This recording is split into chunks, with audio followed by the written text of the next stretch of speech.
Welcome to Ealing Council's online commemoration of Holocaust Memorial Day 2021. Today, we bring together representatives from across our community in Ealing to ensure the horrific events of the Holocaust are not forgotten and to ensure it never happens again. This year, I have not been able to lead commemorations in person. However, this video will ensure an accessible way for all to participate in the commemoration from home. The theme for Holocaust Memorial Day 2021 is Be the Light in the Darkness. So I invite you to join with me in commemoration of this day by lighting a candle, ensuring the minute's silence. Thank you, Mr. Mayor. The theme of Be the Light in the Darkness encourages us all to think about the ways that we can counter hatred, intolerance and racism. We warmly invite you to symbolise your commitment to be a light by pausing the video now and getting a candle ready to light during our minute's silence. If you haven't got a candle to hand, you may like to use whatever you do have, perhaps the flashlight on your phone. Our speaker this year is Peter Mason. Peter is an elected councillor in the London Borough of Ealing, representing Southall Green. He is National Secretary to the Jewish Labour Movement and rose to prominence recently in reluctantly but necessarily calling out anti-Semitism in the Labour Party. The past year since we last gathered has been a difficult time for us all. We're experiencing both collective and personal darkness, the loss of loved ones, the physical distance from our families, the disconnection from our friends and the daily physical interactions with our colleagues. We're isolated and in less control of our lives because we've temporarily forgone some of our liberty for the sake of each other, protecting the most vulnerable in our society from the spread of this virus and supporting those who are working so hard to vaccinate against it. At times of crisis, we look for answers to explain the challenges we face and the barriers in our way to fulfilment. History tells us, and perhaps current affairs too, both foreign and domestic, that far too often we reach the wrong conclusions. We're brought together in an alternative gathering, temporary, two-dimensional, through the wonder of modern technology. But the very technology that's bringing us together today is also the very same technology that's tearing us apart. We live in a big, complex world fraught with the challenges not just of this pandemic, but also of climate change, of poverty, of deep historic injustice and inequality. And as technology brings us closer and more viscerally exposed to the emotional impact of these things, it's also giving voice to and amplifying the voices of blame, conspiracy and division. Where the battle for the supremacy of an idea, however despicable or distorted, can spread in our collective consciousness and debate with ease and little opposition. The pursuit of an absolute truth and the expectation of an absolute adherence to it.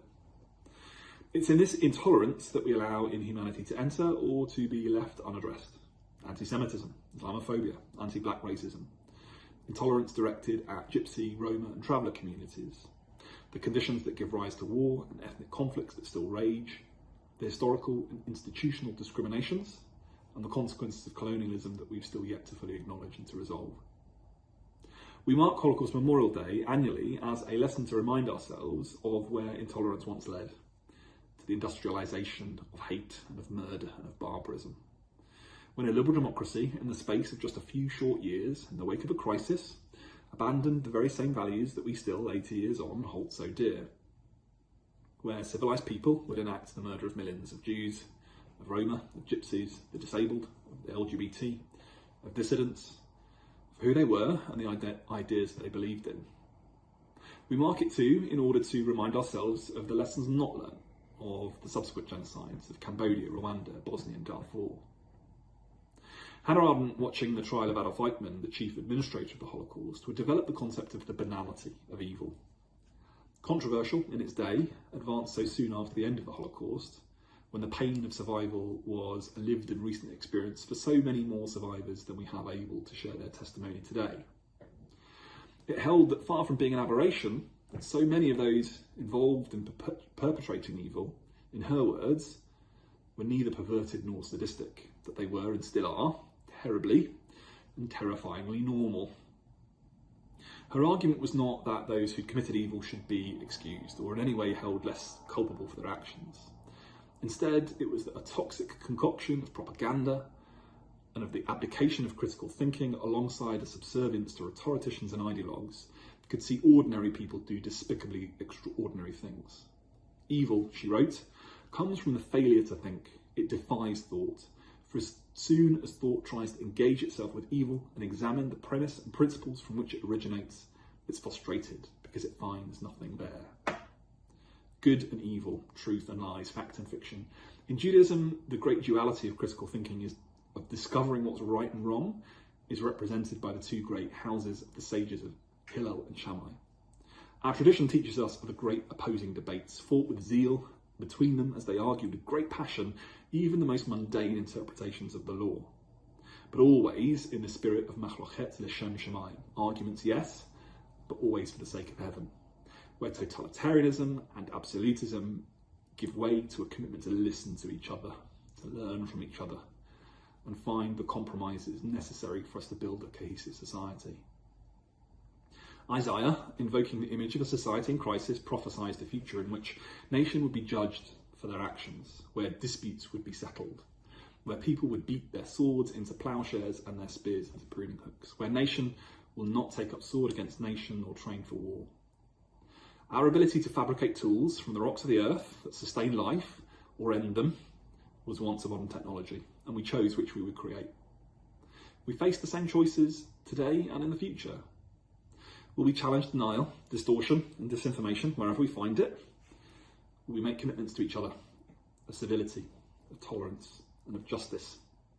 Will we compromise? Will we take time to critically think? Will we be a light to ourselves, to others, in our times of personal and collective darkness? Now we keep a minute's silence as we reflect on what Peter has said. I encourage you to light a candle or other light during the silence.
We recognise that the Holocaust shook the foundations of modern civilization. Its unprecedented character and horror will always hold universal meaning. We believe the Holocaust must have a permanent place in our nation's and communities' collective memory. We honor the survivors still with us and reaffirm our shared goals of mutual understanding and justice.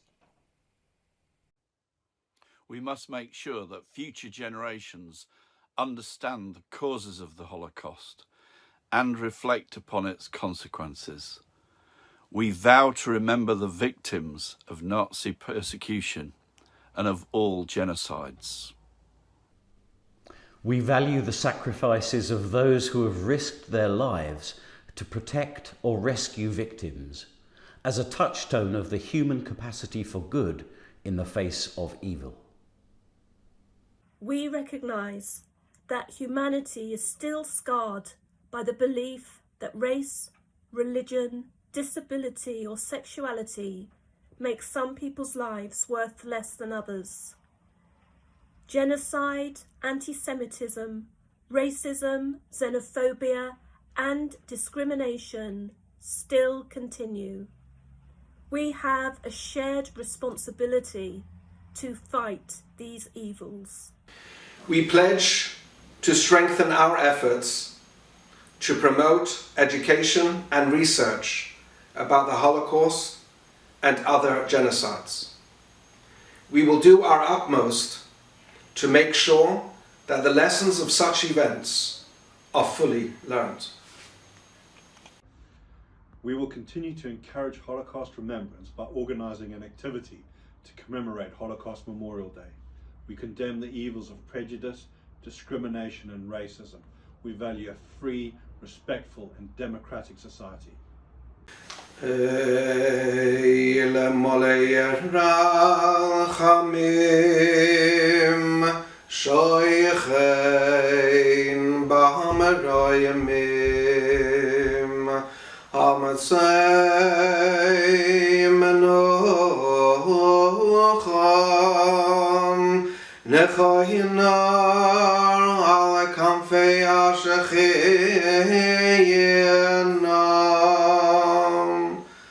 B'malais kedoshim utayrim kezoya harakiya mazirim es nishamai sachayinu b'nei Yisrael HaKadoshim v'hatahoirim shenafelu b'dei haraitzachim v'nishamach damam b'Auschwitz Meidanek Treblinka uv'shiar machanois hashmad b'Europe shenehergo shenishchatu v'shenisrafu v'shenitbeu v'shenech neko kiddush Hashem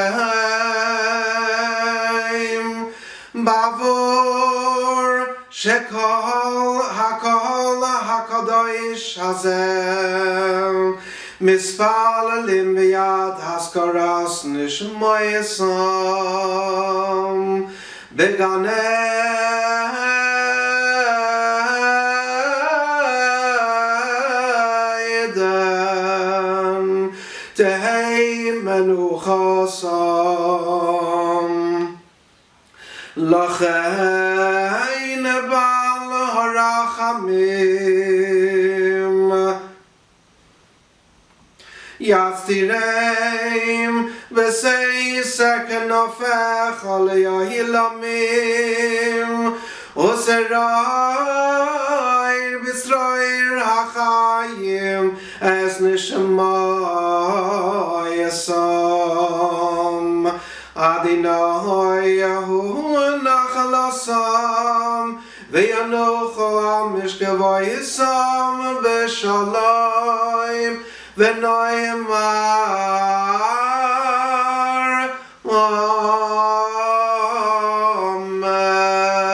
Amen. There is a last solitary coach by David Vogel. There is a last solitary coach about to leave. Let us get in and go, for it won't wait. I have seen young girls going softly, with sad faces that looked ashamed and sorry like purple sunsets, and chubby pink children who went simply because they were called. And I've seen men who stepped proud and straight through the world's streets, whose large eyes went ranging far and wide. They too got in calmly and left. And we are the last. Day is declining. The last solitary coach is about to leave. Let us too get in quietly and go, for it won't wait. It was 76 years ago today that Soviet soldiers finally liberated Auschwitz concentration camp in southwest Poland. Not long afterwards, the full horrors of what had happened under the Nazi regime became apparent. By 1945, more than 6 million Jews had been systematically rounded up and sent to concentration camps, where they were forced to endure unimaginable conditions before being put to death. Hundreds of thousands of people with disabilities, gypsies, Roma and traveller communities, Polish and Soviet intellectuals and religious leaders were also murdered. We meet today as a reminder of our commitment to always remember the victims, whose stories are as poignant and chilling today as they were 76 years ago. We also remember other victims of genocide and persecution around the world, including those in Armenia, Assyria, Cambodia, Bosnia, Kosovo, Rwanda and Darfur, and all victims of torture. I hope we will all take this opportunity to think about what we can do in our own small way as individuals and as a community to protect one another against discrimination. I also hope we will pass the lessons of the past on to our children so that they too will challenge persecution and continue to commemorate this day for years to come. In keeping with this year's Holocaust Memorial Day theme, at 8 p.m. tonight, get ready to light the darkness with us. Households across the UK and Ealing will be lighting candles and safely putting them in their windows to remember those who were murdered for who they were and stand together against prejudice and hatred today. Light a candle and put it in your window at 8 p.m. Thank you.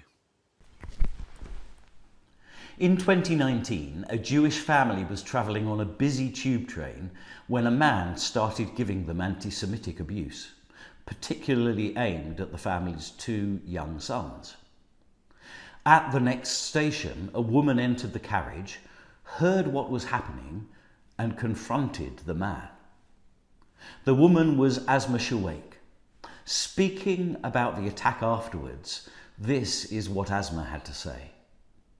When I was growing up, I was spat on and people used to pull off my hijab. That's one reason why I spoke up on the tube. I'm a mother and I'm also a practicing Muslim. And as a practicing Muslim, you have to speak up to injustice. I applaud Asma Shaweik's courage. She was the light in the darkness on board that tube train. But I have to ask what the other passengers on that busy train were doing before Ms. Shaweik got on board. Why didn't any of them speak out? I guess the answer is that being a light in the darkness isn't easy. Most of us want a quiet life. We don't want to stick out. We want to get on with our business. We want to avoid confrontation. So it's much easier not to get involved, to stay silent. But these attitudes provide the soil in which intolerance takes root. Hatred grows, and if not tackled, this dark plant bears the bitter fruit of racism, xenophobia, and anti-Semitism. This story asks me a very disturbing question. What would I have done if I was the one in that tube carriage? What will I do next time I witness abuse and hate speech? I hope that you ask yourself that question too. What strategies will you use to diffuse the situation? I hope I won't find myself in that situation, but I know that thinking through what I would say and do now will help me to do the right thing when I encounter it. In a world of fake news and conspiracy theories, it's important that we all pay attention to our speech. Don't repeat a story or a fact until you're sure that it is true. And even then, ask yourself, does repeating it celebrate our common humanity, or does it dehumanize someone else? This is especially important when we're tempted to share someone else's post on social media. Our ceremony is at an end. I hope it has given you courage to be the light in the darkness in your own situation. I would like to finish with some famous words from the German Lutheran pastor Martin Niemöller, reflecting on life in Nazi Germany. First they came for the socialists, and I did not speak out, because I was not a socialist. Then they came for the trade unionists, and I did not speak out, because I was not a trade unionist. Then they came for the Jews, and I did not speak out, because I was not a Jew. Then they came for me, and there was no one left to speak for me.